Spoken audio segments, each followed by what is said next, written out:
ever factory outlet Mukunda Jewelry's grand opening December 14న హన్మకొండలో.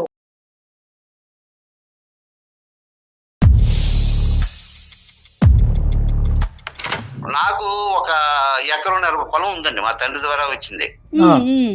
ఆ ఎకరున్నర పొలాన్ని నేను అమ్మేశాను. ఒక 75 లక్షల వరకు దగ్గర వస్తే అది ఇంట్లో పెట్టాను తీసుకొచ్చి. అందులో నుంచి ఏంటంటే ఈ 50 లక్షలు పట్టుకొని వెళ్ళిపోయాడు సార్. హలో నానా. నాన్న చెప్పండి. పనిలో ఉన్నా నాన్న, చెప్పు.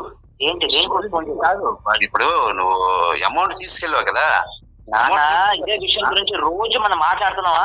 మళ్ళీ కొత్తగా ఏముంది ఇప్పుడు మాట్లాడడానికి?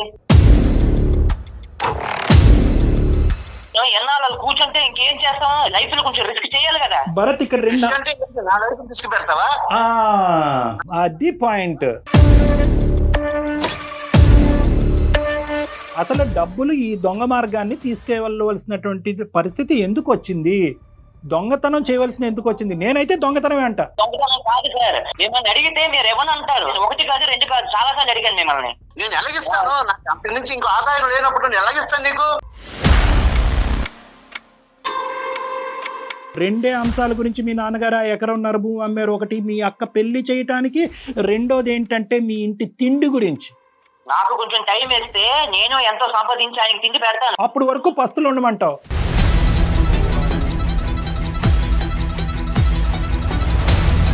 ఈ 50 లక్షల్లో ఎంత ఖర్చు అయింది, ఎంత మిగిలింది? దయచేసి ఇప్పటికైనా చిట్టా విప్పు. నేను ఒక సినిమాకి పని చేస్తున్నాను సార్, దానికి మొత్తం ఖర్చు పెట్టేశాను. లేదా నీ దగ్గర రూపాయి లేదా?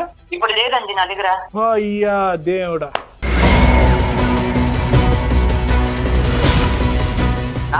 నానా లైన్ లో ఉన్నావు నాన్న? నువ్వు?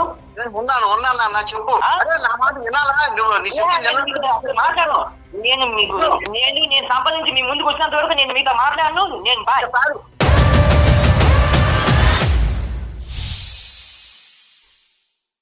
నమస్తే కళ్యాణ్ చక్రవర్తి గారు. కళ్యాణ్ చక్రవర్తి గారు, సహజంగా అనుభవం చాలా విషయాలు చెప్తూ ఉంటుందండి. అనుభవంతోనే పెద్దవాళ్ళు మనకి ఇది చెయ్యండి, ఇది చెయ్యొద్దు, మంచి చెడు చెప్తుంటారు. అంతే కదమ్మా. కానీ వాళ్ళు ఎంత చెప్తున్నా ఏం చేస్తున్నా మనం ఎక్స్పీరియన్స్ అయ్యే వరకు వాళ్ళ అనుభవాన్ని తీసి పక్కన పెడతాం. ఈ రెండిటి మధ్య మనకి డిఫరెన్సెస్ కానీ క్లాషెస్ కానీ వస్తూ ఉంటాయి. అలాంటి ఒక తండ్రి కొడుకుల మధ్య జరిగిన ఇష్యూ అండి. పెద్దాయన మనకి మెయిల్ చేశారు. పేరు రామరాజు గారండి. ఒకసారి కాల్ చేసి మాట్లాడదామండి. తప్పకుండా జయ గారు.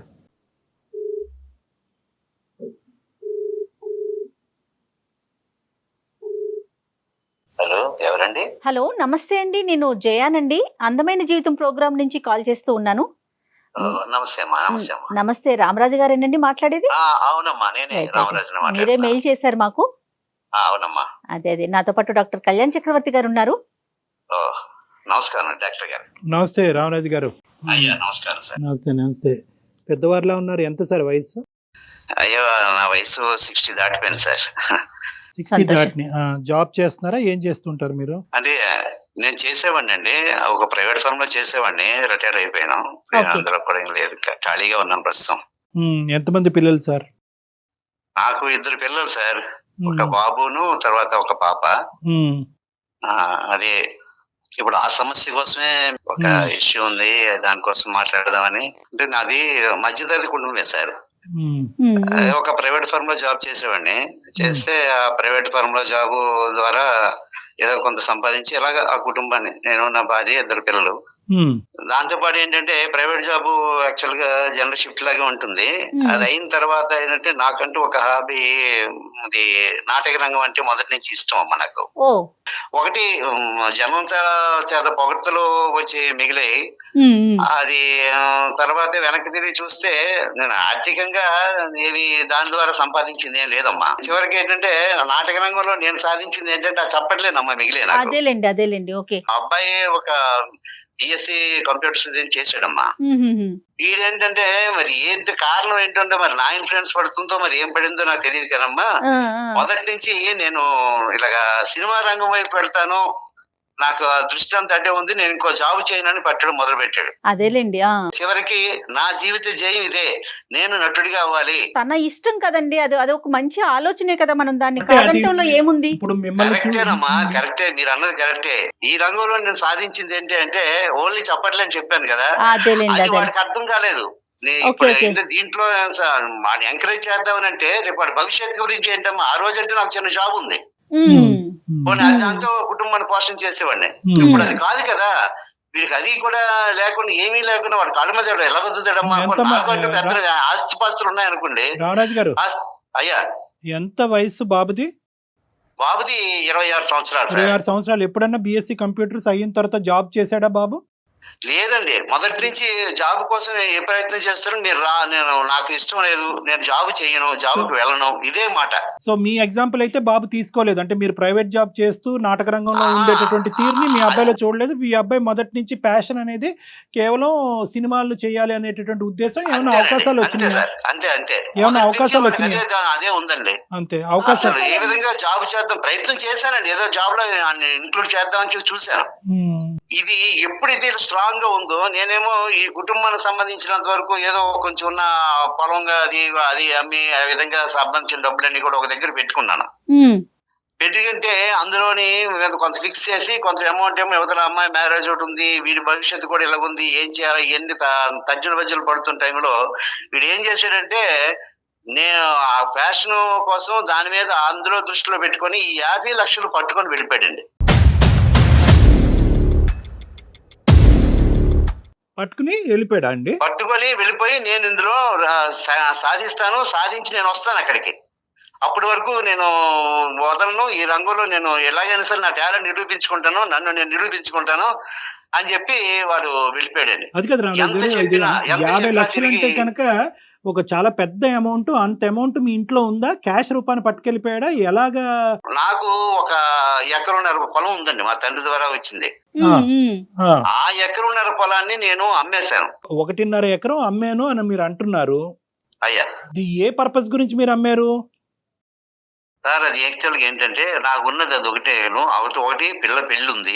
పెళ్లి ఓకే, పిల్లకి పెళ్లి ఉంది. ప్లస్ అది కాకుండా ఏంటంటే కుటుంబ పోషణకి కానీ దీనికి కానీ నాకు దీని మీద ఆధారపడి ఉన్నాను. సో ఆ అమౌంట్ ఎక్కడైనా సరే ఫిక్స్ చేసి ఏదో చేద్దామనే ఉద్దేశంతో అది తీసుకొచ్చి ఆ 75 lakhs ఇంట్లో పెట్టాను సార్.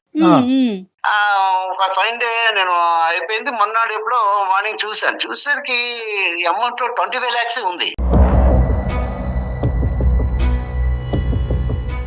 ఏమైంది అని చెప్పేసి ఇంట్లో అడగడం ఎన్ని చేశాను, కానీ ఎక్కడ లేదు. బాబు చూస్తే కనిపించలేదు, వాడికి ఫోన్ చేస్తే తీయడం లేదు ఫోను. సరే అని చెప్పి సాయంత్రానికల్లా మళ్ళీ ఒకసారి వాడికి ఫోన్ చేస్తే సాయంత్రం తీసాడు. తీసిన తర్వాత నాన్న ఇలాగా ఏంటంటే, అవును నాన్న నేనే తీసుకుని వెళ్ళాను, ఇలా వెబ్ సిరీస్ ప్లాన్ చేస్తున్నాము, అది దానికోసం అని చెప్పి నేను తీసుకెళ్ళాను అని చెప్పాడు. సో మీకైతే కొద్దిపాటి డౌట్ ఉంది, మీకు డౌట్ ఉంది అబ్బాయి పట్టుకెళ్తే, ఎందుకంటే ఇంత ఒత్తిడి చేసిన వాడు ఇంకా వేరే మనుషులు ఎవరో ఇంట్లోకి వచ్చి తీసుకెళ్లే ఇది లేదు కాబట్టి బాబే అని మీకు డౌట్ ఉంది. ఎప్పుడైతే ఫోన్ ఎత్తలేదో మీ డౌట్ బలపడింది. అవునా చూసింది, ఏంటిది ఇలా చేసావు, నువ్వు రా ముందు డబ్బులు తీసుకుంటా మనం మాట్లాడుకుందాం అని చెప్పేసి నేను చెప్పాను. చెప్తే నేను ఇప్పుడు ప్రస్తుతం మాత్రం రాలేనన్నా, నేను ఈ పనిలో ఉన్నాను, నేను వచ్చి మీతో మాట్లాడతాను, మీరే దాన్ని వరి అవ్వాల్సిన అవసరం లేదు, డబ్బు నా దగ్గర ఉంది, నేను ఆ పని మీద ఉన్నాను అని చెప్పాడు సార్. నేను ఇదే రంగంలో ఉన్నాను, వెబ్ సిరీస్ ప్లాన్ చేస్తాను, ఇది బాగా హిట్ అవుతుంది నమ్మకం మాకుంది, కథ కూడా చాలా బాగా వచ్చింది, దీనిలో నేనే మెయిన్ క్యారెక్టర్ కూడా చేస్తున్నాను, ఇది చేసిన తర్వాత మనకి డబ్బులని ఆటోమేటిక్ గా వచ్చేస్తే ఇలాగని చెప్తున్నాడు.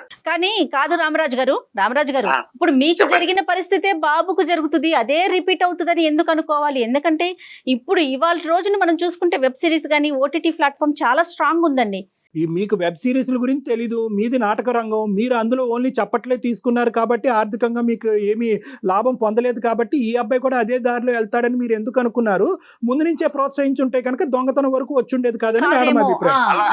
అది కాదమ్మా, అది కాదు. ఎందుకంటే ఇక్కడ ఒక విషయం అమ్మా, మనకున్న ఆర్థిక వనరులు ఒక ఫిక్స్డ్, అంతే, అంతకు మించి ఆర్థిక వనరులు లేవు. ఈ 50 లక్షలు అయిపోతే వాడి బతుకుపోతుంది, యువతల ఇంట్లో కూడా ఇబ్బంది పడిపోతాడు, వాడు ముఖ్యంగా వాడు కూడా పాడైపోతాడు కదా. సరే, కాన్సెప్ట్ అర్థమైంది. ఇప్పుడు ప్రెసెంట్ ఎక్కడికి వెళ్ళాడు, 50 లక్షల పరిస్థితి ఏంటి, ఏ ఊర్లో ఉన్నాడు, ఇతనితో పాటు జత కలిసినటువంటి బ్యాచ్ ఏంటి, అది కరెక్ట్ బ్యాచా, అది కూడా ఇంకో విధమైనటువంటి బ్యాచా? అది ఎక్కడో లేడు సార్, వాడు హైదరాబాద్ లో ఉన్నాడు. ఓకే. హైదరాబాద్ ఉన్నాడు. ఎప్పుడు వెళ్ళినా సరే ఫోన్ చేస్తే తర్వాత మాట్లాడతాను, నేను బిజీగా ఉన్నాను కదా, డిస్కషన్ లో ఉన్నాను, ఇలాగే చెప్తున్నాడు తప్ప రావడం లేదు సార్. నేను ఆ రిస్క్ తీసుకోలేకపోతున్నాను, ఒక రకమైన భయంతో ఉన్నాను. ఎందుకంటే ఏమో ఎంతో మంది ఎన్నో రకాల ఉదయం లేచిన దగ్గర నుంచి చూస్తున్నాను. అదేలే. ఎన్ని రోజులు అవుతుందండి రామరాజు గారు, ఎన్ని రోజులు అవుతుంది? నెల అయిపోయిందమ్మా. ఎక్కడున్నాడో లొకేషన్ కూడా తెలీదా? ఒకసారి ఇంటికి వెళ్ళకపోయారా? అది ఒక ఆఫీస్, ఏదో ఆఫీస్ అని చెప్తాడు, అక్కడికేదో వెళ్తే అక్కడికి ఎప్పుడు కూడా ఎవరు దొరకరు సార్. మనం వెళ్ళాను, నేను ఆల్రెడీ ఆ ప్రయత్నం కూడా చేశాను, అక్కడికి ఎప్పుడు దొరకరు. ఎక్కడెక్కడ తిరుగుతున్నారో ఏంటో తెలియదు. దీంతో నాకు రోజు రోజుకి భయం పెరిగిపోతుంది.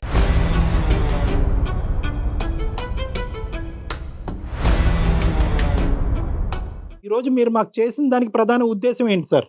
నేను ఎంత చెప్పినా వాడికి ఎక్కడం లేదు సార్. జీవితం కోసం వాడికి చెప్పి అవగాహన, నేనేమో వాడికి వ్యతిరేకం కాదు, ఏం కాదు, పరిస్థితులు ఇలా ఉన్నాయి అని ఈ రిస్క్ ఉంది కాబట్టి వాడిని ఎలాగైనా ఇంటికి నాకు రప్పించి దాన్ని తీసుకొస్తే అప్పుడు కూర్చొని డిస్కస్ చేయడానికి అవుతుంది సార్. అది మాట్లాడడానికి ఎంత ఖర్చు అయిందో, ఎంత మిగిలిందో, ఏముందో అదన్నీ తెలియదు. వాడి నేను ఆ భయంతో, నాకు ఈ ఏజ్ మీద నాకు భయం కూడా వస్తుంది. వాడిని వెనక్కి రప్పించాలి సార్. అది మీలాంటి వాళ్ళ ద్వారా అవుతుందని నాకు నమ్మకం. మీ కుటుంబంలో ఉండే ఇంకా పెద్దవాళ్ళు, వాళ్ళ భయం ఎవరిది లేదా? ఎవరి చేతన్నా మాట్లాడిపించి సముదాయించడానికి అవకాశం లేదా? అన్ని డోర్స్ క్లోజ్డా? ఇది నేను ఎవరికి కూడా బయటకు చెప్పాలనుకోవడం లేదు సార్. ఎందుకంటే ఇది నా కుటుంబ విషయం. అలాగని వాడేం దొంగోడు కాదు. అది వ్యాలిడ్ పాయింట్. కుటుంబ పరువు రోడ్డు మీద వేసేటటువంటి ఉద్దేశం ఈ వయసులో మీకు లేదనే పాయింట్ నాకు అర్థమైనా కూడా ఇది రెండు వైపులు సానుండేటటువంటి కత్తి లాంటిది. ఈ రోజు మన అందమైన జీవితం వేదిక ద్వారా డాక్టర్ కళ్యాణ్ చక్రవర్తి చేత వాళ్ళతో మాట్లాడిపించాలి అంటే కనుక ఇది ఇంకో విధంగా బెడిసికొట్టచ్చు. ఏనన్నా మన ఇద్దరి మధ్యన ఉండే సంబంధం టీవీ వరకు ఎక్కించావా, ఈ రోజు కాకపోతే రేపైనా వచ్చి నీకు లెక్క అయితే చెప్పుండేవాడిని కదా, నేను ఫెయిల్ అయినప్పుడు మాట కదా, నేను ఆల్రెడీ ఫెయిల్ అయ్యానని నువ్వు తండ్రికి ఎలా అనుకుంటావు అని చెప్పి తల్లిదండ్రుల మధ్యన ఉండేటటువంటి బంధం ఇంకా పోతాదేమో అనేటటువంటి భయంతో నేను ఇది అడుగుతున్నాను. పర్వాలేదు, ఆ విధంగా దారి తీయదు అనుకుంటే కనుక మేము కమ్యూనికేట్ చేస్తాం. ఇక్కడ ఒక మాట సార్, ఎందుకంటే నేను చూశాను చాలా మంది జీవితాలని మీరు చక్కబెడుతున్నారు. బాబు పేరేంటి? మీ అబ్బాయి పేరు? భరత్ అండి. సరే, కలపండి, ఫోన్ ట్రై చేద్దాం. ఫస్ట్ చెప్పండి అసలు ఇప్పుడు అతను ఏ పరిస్థితుల్లో ఉన్నాడో, మీరు అన్నట్లుగా ఎంత డబ్బులు ఉంచాడో, ఏం జరిగిందో, అసలు వాస్తవానికి ఆ డబ్బులు దీనికే వాడుతున్నాడా, ఇంకా దేనికన్నా వాడుతున్నప్పుడు జెన్యూన్ గా చేసేటప్పుడు కాదు మేడం. ఈ అబ్బాయి కరెక్టే. ఇప్పుడు ఈ చుట్టుపక్కల ఉన్న వాళ్ళు తెలియని ప్రపంచంలో మధ్యలో ఉన్నాడు కాబట్టి అది ఆ పెద్దానికి risk. Please stay on the line. మీరు మాట్లాడుతున్న వ్యక్తి మీ కాల్ ను హోల్డ్ లో ఉంచారు, దయచేసి. హలో నాన్న. నాన్న చెప్పండి. పనిలో ఉన్నాను నాన్న, చెప్పు. అది కాదు, ఎప్పుడైనా అసలు పనిలో ఉన్నాను ఇదని చెప్తావు. మాట్లాడడం కూడా, నాతో మాట్లాడడం కూడా కష్టం ఏంట్రా? విషయం చెప్పండి, నేను ఎత్తాను కదా ఫోన్, చెప్పండి. చెప్తాను. ఎక్కడ ఉన్నావు? అదే టైంకి భోజనం చేస్తున్నావా? ఎక్కడికి వెళ్ళిపోయింది, ఏదో స్టోరీ ఫిట్టింగ్ లో ఉన్నాను, చెప్పండి. ఏంటి కాదు, ఇప్పుడు నువ్వు అమౌంట్ తీసుకెళ్ళావు కదా, ఇదే విషయం గురించి రోజు మనం మాట్లాడుతున్నావా?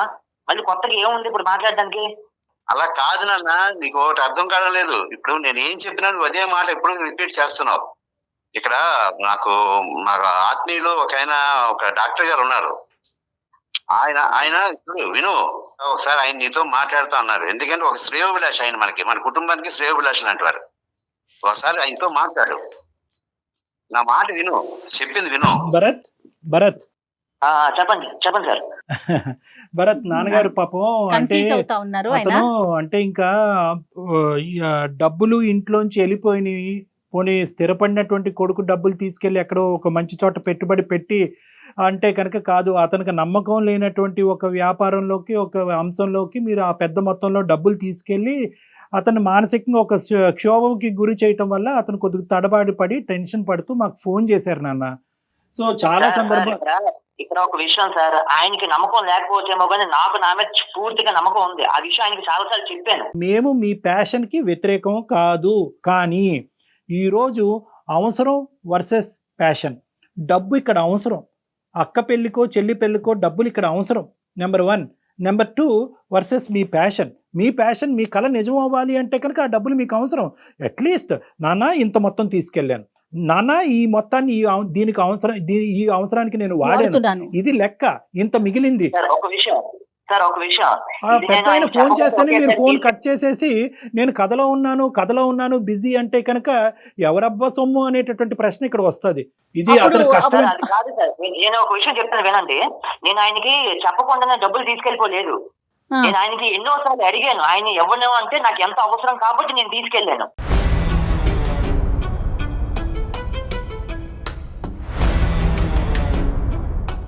యాభై లక్షలు ఎప్పుడైనా చూసారా మీ ఇంట్లో? ఇంతకు ముందు ఏదో మా ఇంట్లో 50 లక్షలు అనేటటువంటిది నథింగ్ సార్. డబ్బులు వస్తూ ఉంటాయి పోతూ ఉంటాయి, మా నాన్నకి చాలా సోర్సెస్ ఉన్నాయి మనీ, కాబట్టి ఈ రోజు నేను 50 లక్షలు తీసుకెళ్ళిపోతే కనుక ఆ 50 కోట్లలో ఈ 50 లక్షలు నథింగ్ అన్నట్టు నువ్వు ఈ రోజు మాట్లాడుతున్నావు. సరే సార్ నేను చెప్పిన పూర్తిగా వినండి. అసలు చెప్పండి. ఇక్కడ డబ్బులు లేకుండా పని జరిగే ప్రసక్తి లేదు సార్. సార్ ఖచ్చితంగా అందుకే డబ్బులు అడిగాను ఆయన్ని. ఆయన ఎవరన్నారు కాబట్టి నాకు వేరే మార్గం లేక తీసుకెళ్ళాను.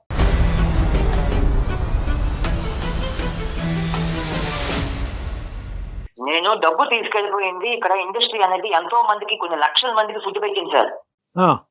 నాకు నా మీద ఆ 1,00,000 మందిలో నేను ఎందుకు ఉంటానన్న ఉద్దేశంతో నేను కూడా వెళ్ళాను. ఆయన కొంచెం నమ్మకం పెట్టి కొంచెం టైం పడుతుంది కానీ నేను సాధించుకొచ్చి తీసుకెళ్లిన దానికంటే రెట్టింపు సంపాదించి ఆయన ముందు వస్తాను. ఆ విషయం ఆయనకి చాలాసార్లు చెప్పాను కూడా.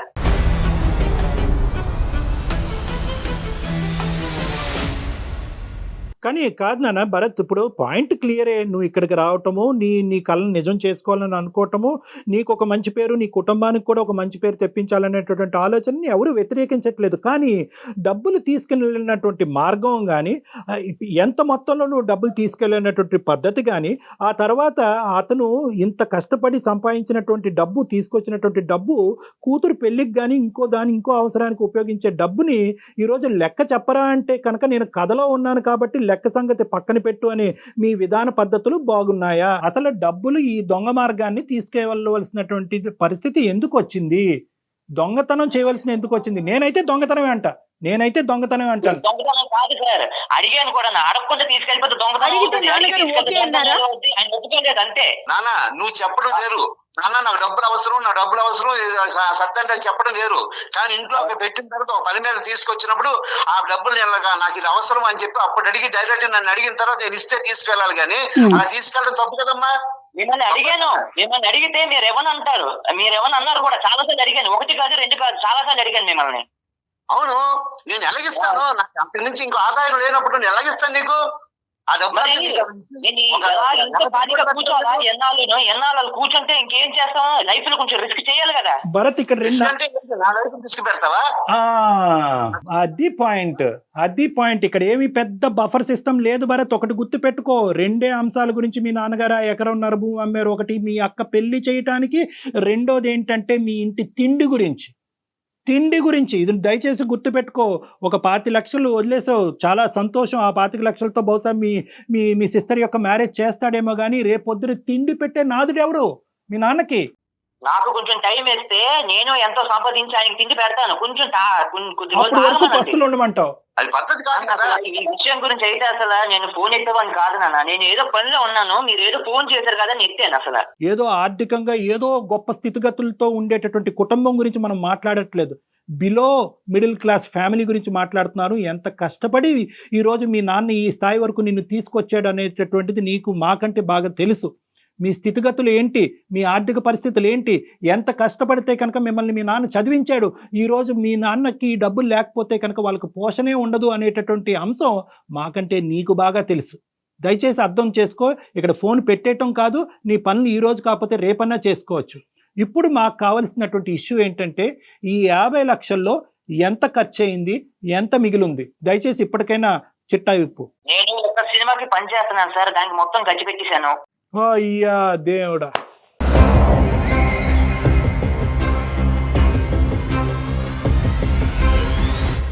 దానికి నేను వచ్చిన లాభానికి నేను ఎక్కువ లాభం వస్తుంది, నాకు నా మీద నమ్మకం ఉంది. నేను అంతమించి ఇంకేం చెప్పలేను ఇప్పుడు ప్రస్తుతానికి.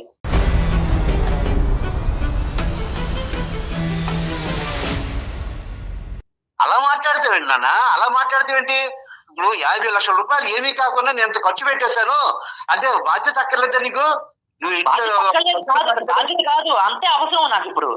అంతే అవసరమైతే ఉన్న డబ్బులన్నీ నువ్వు ఖర్చు పెట్టేసుకుంటే వస్తుందో రాదో, నీ నిజమే నీ మీద నీకు నమ్మకం ఉండొచ్చు. కానీ ఆ ఫీల్డ్ మీద నాకంత నమ్మకం లేదు. నా భయం ఏంటంటే ఎంతమంది రావట్లేదు ఫీల్డ్ కి. భరత్ 50 లక్షలు ఖర్చు అయిందని నేను ఇంకా నమ్మట్లేదు, నాకు నమ్మకంగా లేదు. ఒక నెల రోజుల్లో నువ్వు 50 లక్షలు ఖర్చు పెట్టేసావా? ఎక్కడ ఖర్చు పెట్టేసావు? ఏమైంది? ఆ డబ్బులు ఎవరికి ఇచ్చావు? నేను ఒక ఫిలిం సంబంధించిన విషయంలోనే నేను కొంచెం ఖర్చు పెట్టుకుంటూ ఈ పూర్తిగా ఖర్చు అయ్యింది సార్. లేదా నీ దగ్గర రూపాయి లేదా? ఇప్పుడు లేదండి నా దగ్గర.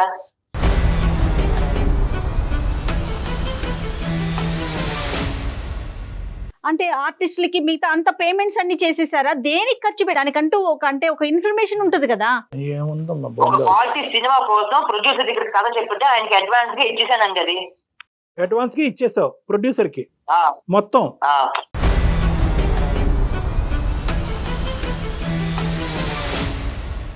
మీది ఇది ఫస్ట్ ప్రాజెక్ట్ అయినా భరత్? ఇది ఇంతకు ముందు ఎక్స్పీరియన్స్ ఉందా? ఇది నా ఫస్ట్ ప్రాజెక్ట్ అండి. కదా ప్రొడ్యూసర్ ఉంటాయి కదా మేడం, మీకు తెలుసు కదా. టర్మ్స్ అండ్ కండిషన్స్ ఉంటాయి కదా, అగ్రిమెంట్స్ అవన్నీ చేయించుకున్నారా పక్కాగా? చేయించుకున్నామండి.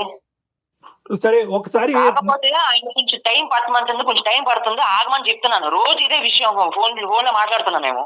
మీకు మాట్లాడటాకే నాన్నగారితో అంత బాధగా ఉంటే రోజు రూపాయి పోగు చేసి 50 లక్షలు కూడబెట్టుకున్న తండ్రికి చెప్పా చేయకుండా తీసుకెళ్లిపోతే ఆయనకి ఎంత బాధ అనిపించాలి? ఏ భరత్, మాట్లాడటానికే ఇబ్బంది పడిపోతున్నారు. చెప్పారా అండి, నేను అడిగి అడిగి అడిగి విసుకెత్తిపోయి అడగటానికి అది ₹1 కాదు కదా నాయన. తమ్ముడు 50 లక్షలు అడిగి అడుక్కో, ఏదన్నా చేసుకో, కానీ ఆ పెద్ద ఆయన పర్మిషన్ ఇవ్వకపోవటానికి ఒక చాలా బలమైనటువంటి కారణం ఉంది కదా. ఈ రోజు మీకు ఎప్పుడు కూడా మీ జీవితంలో చూడనటువంటి ఒక పెద్ద మొత్తం పట్టుకెళ్ళిపోయావు నువ్వు. ఈ రోజు 50 లక్షలు పట్టుకెళ్ళిపోయి ఒక సమాధానం లేదు, ఎక్కడ పెట్టుబడి పెడతారో పోని పట్టుకెళ్ళిపోయావు. తర్వాత ఫోన్ ఎత్తి అట్లీస్ట్ ఒప్పుకున్నావు, లేదు నాన్న ఎవరో ఇంట్లో పనులు దొంగతనం చేశారని అబద్ధం ఆడకుండా నేనే పట్టుకెళ్ళాను నాన్న అన్నావు. అంతవరకు బానే ఉంది. అట్లీస్ట్ నాన్న ఇది తీసుకెళ్తున్నాను, ఇక్కడ పెట్టుబడి పడుతున్నాను, సో అండ్ సో ప్రొడ్యూసర్ చేతిలో పెడుతున్నాను, అగ్రిమెంట్ సైన్ చేయించుకుంటున్నాను, కావాలంటే ఆ ప్రొడ్యూసర్ నేనే నీకు పరిచయం చేస్తానని చెప్పి ఆ మాత్రం చెప్తే ఏమైపోతుంది నాన్న? మళ్ళీ నీ పేక పట్టుకుని నీ డబ్బులు పట్టుకెళ్ళిపోతాడా మీ నాన్న? చేస్తుంటే తీసుకెళ్ళినందుకే ఇంత చేస్తుంటే అసలు మా ఇద్దరి మధ్య విషయంలో ఇంకెవరికో చెప్పడం ఏంటి సార్? ఇలాంటి విషయాలు మేమిద్దరు మాట్లాడుకుంటే సరిపోతుంది కదా. తీసుకెళ్ళినందుకే ఇలా చెప్తున్నారు ఆయన. ఇంకా ప్రొడ్యూసర్ కొంచెం మాట్లాడి ఆయనకి ఎంత ఇచ్చేసానని చెప్తే ఇంకా ఆయన సమస్య మొదలైంది. Bharat, I don't agree with this. ఎవరి డబ్బులు అది? ఎవరి డబ్బు అది? చెప్పవలసినటువంటి అది ఆ హక్కు అతనికి ఉంది, అతను చెప్పాలి. అతనికి నాన్నగారికి మీ చెప్పాలి తండ్రి కదా. గారి డబ్బు అది. నువ్వు తీసుకెళ్ళినటువంటి విధానం తప్పైనా కూడా నాన్న ఇలాగ ఈ అంశం గురించి పట్టుకెళ్ళాను, ఇక్కడ పెట్టుబడి పడుతున్నాను, సో అండ్ సో మనిషికి ఇచ్చాను, కాబట్టి ఆ మనిషిని నీకు పరిచయం చేస్తాను, నువ్వు ఇప్పటికైనా నన్ను నమ్ము నాన్న అని చెప్పి నువ్వు నిరూపించుకోవడానికి అది ఒక అవకాశం. సరే మీరు నమ్ముతారో లేదో నాకు అనవసరం. సరే నేనైతే నిజమే చెప్తున్నాను, ఆ విషయం నాకు తెలుసు.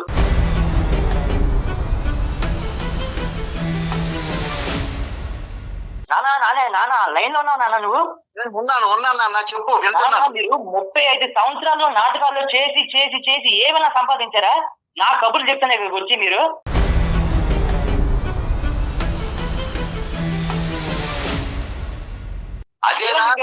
చేస్తుందా? విను, నేను మాట్లాడుతున్నా. ఏదో పనిగా ఉన్నాను, మా ఫోన్ చేశారని మాట్లాడుతున్నాను. ఓకే, సంపాదించారా? నేను సంపాదించి మీ ముందు తీసుకొస్తానని చెప్తే మాత్రం నమ్మకం లేదు మీకు. మాట్లాడను నేను సంపాదించి మీ ముందుకు వచ్చినంత వరకు నేను మీతో మాట్లాడను. నేను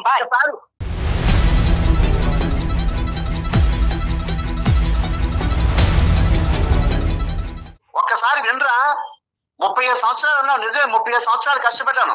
నాటక రంగాన్ని చూసాను, నాటక రంగంలోని ఆ సంపాదించే దొరకలేదు, అనుభవం ఉందిరా నాకు. రామరాజు గారు మీ కొడుకు లైన్ లో ఉన్నాడా లేదో ఫస్ట్ చూసుకోండి. మీ ఫోన్ లో పెట్టి వెళ్ళిపోయినట్టున్నాడు. ఇంకేనా అన్న?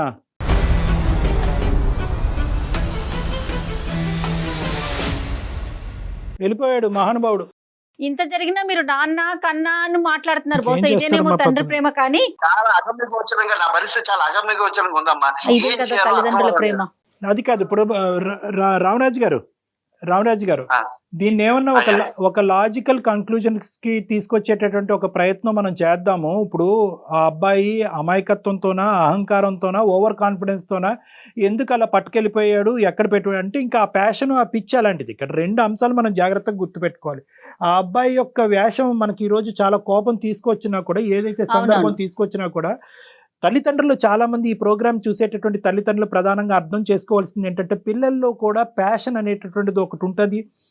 కేవలం చదువుకుని వాళ్ళు ఉద్యోగరీత్యా సెటిల్ అవ్వాలి అనేటటువంటి ఆలోచన కాకుండాని వాళ్ళకి నచ్చినటువంటి ఏరియాలోని ప్రోత్సహిస్తూ ప్లస్ దాంతోపాటు చదువు ఉద్యోగం అనేటటువంటి అంశాలు రెండును కూడా సమపాలంగా వాళ్ళని ప్రోత్సహించేటటువంటి పరంగా తల్లిదండ్రులు వెళ్తే కనుక ఇటువంటి వ్యతిరేక ధోరణి, ఇటువంటి దొంగ బుద్ధి, ఇటువంటి భయంకరమైన పరిస్థితి రాకుండా ఉంటుంది. అంటే మీ అబ్బాయి చేసినటువంటి పనిని నేను ప్రోత్సహించట్లేదు, దీనికి వెనకాతలు ఉండేటటువంటి మూలం ఏంటి అనేటటువంటిది ప్రధానంగా ఈరోజు మీకు చెప్తున్నాను. మూలం గురించి మాట్లాడితే నాకు 50 లక్షలు తిరిగి వస్తాయా లేదా అనేటటువంటిది కాదు ఇక్కడ అంశం. అట్లీస్ట్ ఇది చూసేటటువంటి వాళ్ళు ఎవరైతే ఉన్నారో దీని వెనకాతలు ఇలా కూడా ఉంది. ఎందుకంటే మొదటి నుంచి ఇక్కడ 2 కాన్ఫ్లిక్టింగ్ సిచ్యువేషన్స్ జాగ్రత్తగా అర్థం చేసుకోండి. ఒకటి మీ ప్యాషన్ అనుకుంటూ మీరు 35 సంవత్సరాలు ఒక నాటక రంగంలోకి వెళ్ళి అక్కడ రూపాయి పావలా కూడా మిగలకుండా కేవలం చప్పట్లు మాత్రమే మిగిలేయి అనేటటువంటిది మీరు చెప్పారు. అదే మీ అబ్బాయి కూడా చూస్తూనే ఉన్నాడు.